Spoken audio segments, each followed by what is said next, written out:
And now we're going to the sacred cow of save money. And in 1971, President Nixon took the dollar off the gold standard, basically took the world off the gold standard, and money was no longer money. So people are no longer saving money. So just to reiterate again, this is $300, what an ounce of gold was worth in the year 2000. So Kim, lift that. Okay. All right, and so this here is 1 ounce of gold in the year 2010, and it's now $1,100. Ugh, and this is why people are working so hard. I can do it, I can do it. Yes, I can do it. Barely. So the big reason I've said in my books for years that savers were losers is very simply because in 1971, the dollar stopped being money, it became debt. Right, Mike? Yeah, the rules all changed in '71. Before then, somebody, when they became working age, they could expect to put away 10% a year, and by the time they got into their 60s, they could retire on their savings account and expect to live off that interest.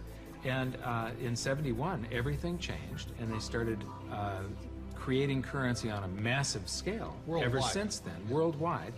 And that is what causes inflation and the loss of purchasing power. So people thinking that they can retire, you know, back in the 50s, if you got $100,000 or $50,000, you could retire on that. You know? So for my mom and dad, you know, the World War II generation, the industrial age generation, it was very smart to save money. For our generation, the baby boom generation and on, saving money could be the most stupid thing you can do because the system is stealing your wealth through the very thing you work for, called money, which is not money anymore. Right. Real money is actually gold and silver. Money has to maintain its value over long periods of time. Currency doesn't have to. And this is historically, has always been, for thousands of years, this has been money. 5,000 years this has been the predominant currency. It became money when somebody minted it into coins in Lydia in about 680 BC. And each unit had the same buying power as the next one. They became interchangeable. So let me ask you this. This printing of money out of just paper, this has been tried before, hasn't it? Many, many, many times, and there's always one result.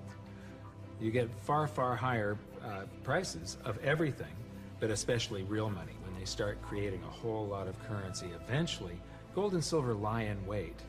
And then when the public senses this inflation of retail prices that is caused by inflation of the quantity of currency in circulation, they rush back toward gold and silver, and they have for 5,000 years. So name some governments that have attempted to print money. The Weimar Republic.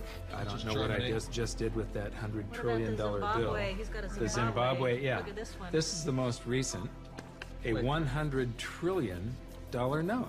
You know, this is the largest note ever printed, 100 trillion. And this was printed in 2000.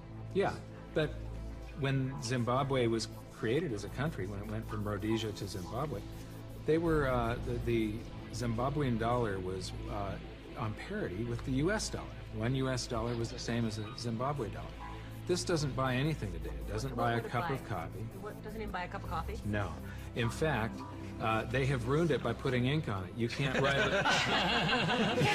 you can't write a list, so it would have been more valuable at this point if it was blank. Right.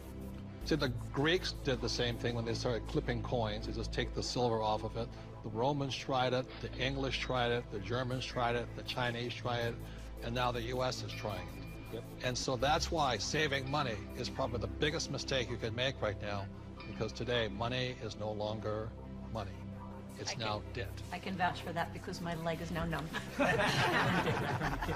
So all currencies throughout the world are in trouble, the same way this Zimbabwe dollar is in trouble. And that's the problem with saving money.